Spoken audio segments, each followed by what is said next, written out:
Most of us feel uncomfortable with silence. In conversations, silence feels awkward, heavy, like something needs to fill the space right away, and liars know that. They depend on the fact that most people can't handle silence, so they rush in with explanations, stories, and distractions. But here's the thing: silence is not your weakness. It's one of your strongest tools, because when you don't rush to fill the gap, the pressure shifts entirely onto the liar. That pause you create is not empty, it's powerful. It makes them face themselves without a cushion, and liars hate that. Think about it. When someone tells you something that doesn't sound right, your first instinct is usually to respond quickly, maybe to challenge it, maybe to defend yourself, maybe to prove them wrong. That's what they expect, because if you're busy defending, you're not noticing the cracks in what they're saying. But when you don't bite, when you don't jump into defense mode, you leave them alone with their words. And suddenly, those words start to feel heavier to them.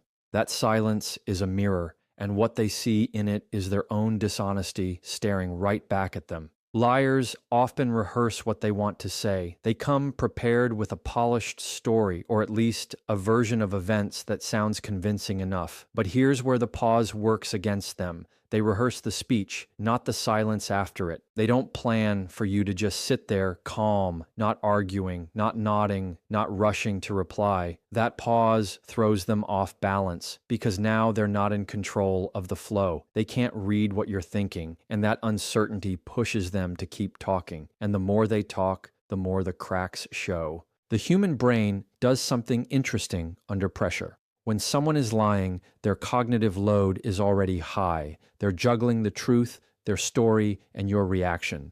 Add silence on top of that, and the pressure multiplies.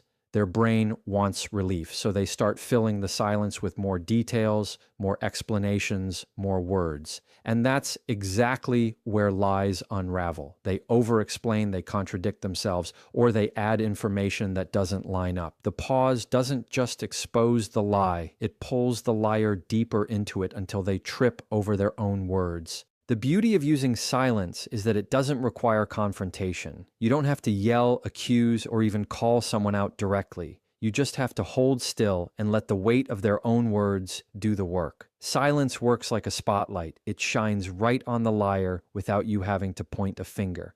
And what makes it even more effective is that it's unexpected. People are trained for arguments. They're not trained for stillness. That pause becomes uncomfortable, and the liar scrambles to relieve it by talking. And in talking, they reveal themselves. And here's the part most people underestimate. Silence gives you control. When you stay calm and quiet after a suspicious statement, you're not just exposing the liar, you're controlling the pace of the entire interaction. You're showing that you won't be rushed, won't be manipulated into reacting. That control puts you in the driver's seat because you get to observe, listen, and notice everything they're doing. The pause slows everything down so that you can pick up on the small signs, the stumbles, the unnecessary details, the sudden change in tone that you would have missed if you had jumped in too fast. So next time you sense dishonesty, don't rush. Don't argue. Don't immediately explain yourself. Just pause. Let the silence sit there. Let them feel it, and watch what happens next, because more often than not, the lie will begin to collapse under the weight of the pause itself. When someone lies, they want you to be the one carrying the burden of proof. They throw out a statement, and immediately you feel like you have to respond, defend, or explain yourself. That's how they shift the power. They put you on trial, even though they're the one twisting the truth. But here's where the trick comes in. Instead of reacting, instead of playing the game they set up, you flip it. You hand the weight right back to them with a simple question. And that reversal changes everything about the conversation. It works because liars count on you being reactive. They expect you to fight, argue, and explain. That's what gives them control.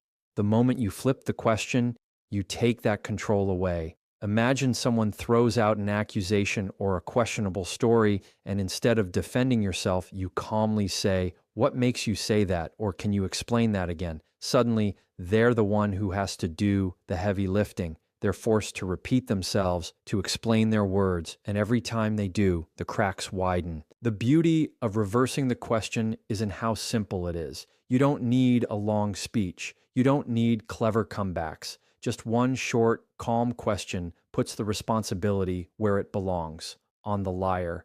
And the best part? It doesn't sound aggressive. It doesn't invite a fight. It sounds curious, neutral, like you're genuinely asking for clarification. That's what makes it so disarming. Liars are ready for arguments, but they're not ready for calm, direct curiosity. That's what catches them off guard. Think about how liars prepare. They don't usually build layers of explanation. They build a surface-level story, hoping you'll accept it without digging deeper. When you reverse the question, you force them to go beneath that surface. And that's where their story starts to fall apart. They repeat themselves, but the details shift. They explain again, but their tone changes. They add something new, and now it doesn't line up with what they said before. And the more they try to patch the gaps, the more obvious the lie becomes. And here's what makes it powerful. You don't need to raise your voice or accuse them outright. You're not saying, "I don't believe you." You're saying, "Can you tell me more?" That approach lowers defenses, but it also digs deeper. Liars are not prepared to dig. They want shallow waters where they can skate by without resistance. Your calm questions push them into deeper water, and deep water is where their story sinks. The reversal puts the pressure right back where it belongs without you having to do the hard work. Another layer of this trick is patience. When you reverse the question, don't rush to follow up. Just let them answer and listen carefully. Pay attention to the words they choose, the speed of their response, the way their story changes the second or third time around. You'll notice patterns, hesitation, repetition, unnecessary details. Those are the tells, and you only catch them because you slowed down, flipped the weight back on them, and gave them room to unravel themselves. So the next time someone throws something at you that doesn't add up, don't defend, don't argue, don't explain. Flip it.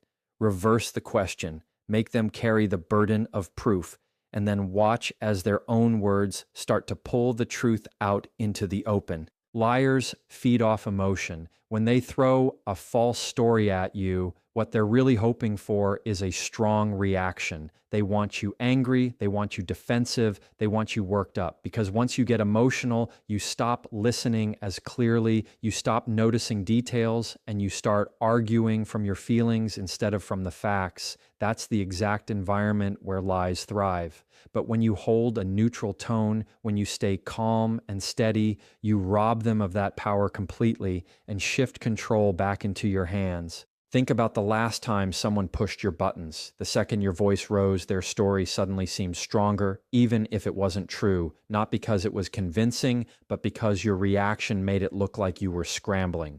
Liars don't need the truth on their side when they have your emotions working against you.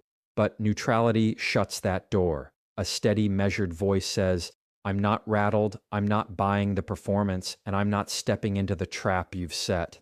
That calm presence speaks louder than any argument could. Here's the secret. Tone shapes perception. You could be asking the exact same question, but if you load it with sarcasm, anger, or frustration, it sounds like an attack. And attacks invite pushback. But if you ask it calmly, directly, in a neutral tone, it doesn't sound like a fight, it sounds like curiosity. That difference completely changes the dynamic. Instead of arguing with your tone, they have to wrestle with their own words. And when the words are all they have, liars start running out of room real fast. Neutrality also keeps you clear-headed. Anger clouds judgment. Defensiveness makes you miss details. But a calm tone forces you to slow down, to listen carefully, to pick up on the small inconsistencies that would slip past you in a heated moment. Staying neutral doesn't just disarm them, it sharpens you. It makes you more observant, more aware, and more in control of the pace of the conversation. And the person lying to you feels that.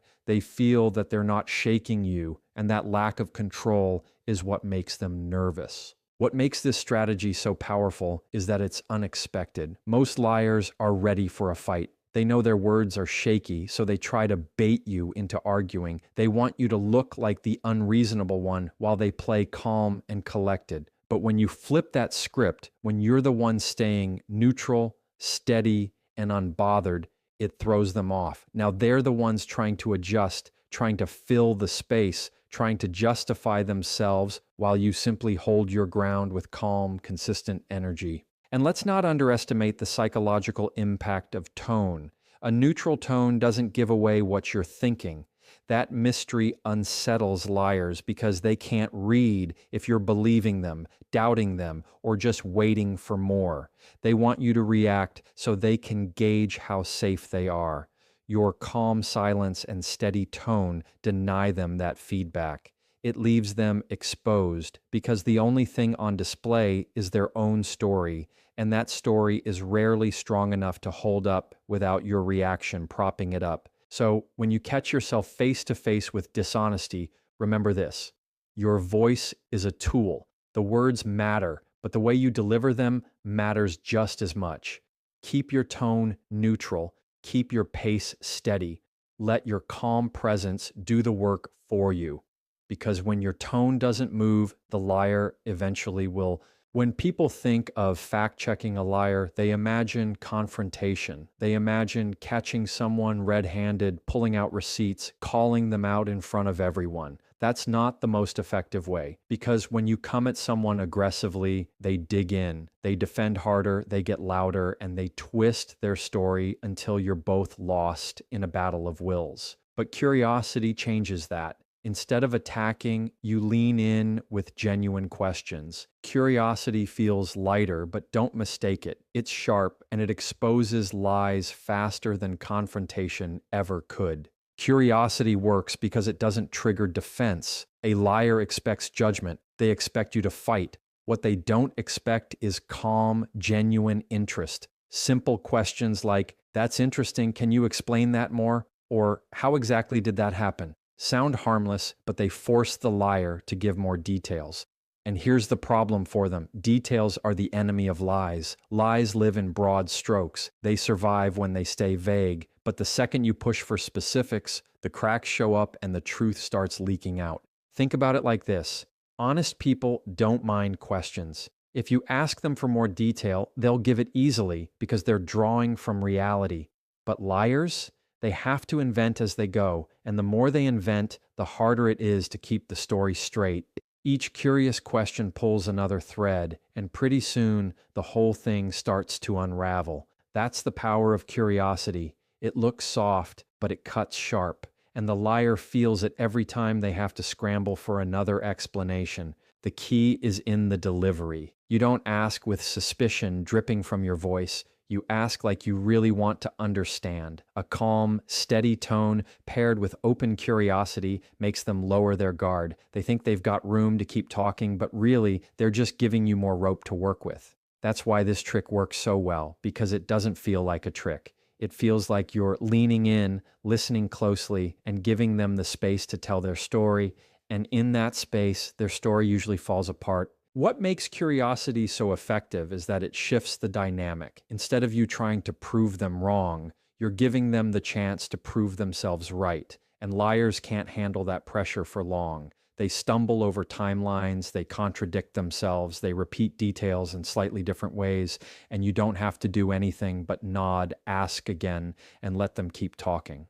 Curiosity gives you the advantage of being both calm and observant while they slowly reveal more than they intended. And here's the best part: curiosity keeps you out of the emotional trap. Instead of getting heated or frustrated, you stay focused on gathering information. That mindset keeps you clear. You're not trying to win an argument, you're trying to listen, and in listening, you win anyway, because the truth always shows up in the small details. The ones they can't keep straight when you ask the same question in 3 different ways. Curiosity gives you the patience to stay with it until the truth cracks through. So when you feel that something doesn't add up, resist the urge to attack or defend. Shift into curiosity. Ask questions. Dig into the details. Keep your tone neutral, your face steady, and your mind open. Because when you use curiosity as your fact check, you don't have to force the truth out. It reveals itself. Liars rely on speed. They know if they keep talking fast, throwing detail after detail, most people won't have time to process what's being said. That's the strategy. Overwhelm you so that by the time you catch one inconsistency, they've already moved on to the next part of the story. That's how lies slip through the cracks. But here's where you flip the game. You don't let them set the pace. You slow it down. You take control of the rhythm. And when you do, the truth has nowhere to hide. The moment you slow down, you make them uncomfortable. Liars don't like space between words. They don't like pauses, because in that space, they lose momentum. Their confidence starts to fade, and the story they rehearsed suddenly doesn't flow the way it did in their head. Controlling the pace is about refusing to be rushed. It's about not letting someone else decide the speed of your response. You set the tempo, and that simple shift forces them to adjust. And in adjusting, they start to stumble. Controlling the pace doesn't just mean pausing, it means responding with intention. When they rush, you stay steady. When they push, you lean back. You can even repeat their words slowly, almost like you're trying to understand them better. That repetition slows the entire conversation down and forces them to hear their own story again. And when a liar has to hear their lie played back slowly, it doesn't sound as smooth as it did in their head. That's when hesitation starts to creep in. Slowing the pace also gives you time to think. Instead of reacting in the heat of the moment, you give yourself space to process. You notice the contradictions, the unnecessary details, the nervous energy hiding under their speed. Lies are easier to spot when you're not sprinting to keep up with the conversation. By controlling the pace, you make space for clarity, and clarity is what reveals the truth. It's not about being smarter or quicker. It's about being steady when they want you frantic. Here's another advantage. Slowing the pace keeps you calm. Liars often create urgency. They want you pressured, cornered, and flustered. They use phrases like, "we don't have time," or "just trust me on this." That's not coincidence, that's strategy. But when you refuse to buy into the urgency, when you slow down anyway, their tactic loses its grip. You remind yourself that no matter how fast they talk, you don't have to match their speed. And that decision alone takes their power away. What makes this trick powerful is how simple it looks. You're not accusing, you're not arguing, you're just slowing down. But that slowness exposes everything. The liar who seemed confident at full speed suddenly seems shaky when forced into half speed. The story that seemed airtight in motion suddenly looks fragile when it has to stand still. By controlling the pace, you don't have to fight for the truth. It eventually walks out into the open on its own. So the next time you're faced with a conversation that feels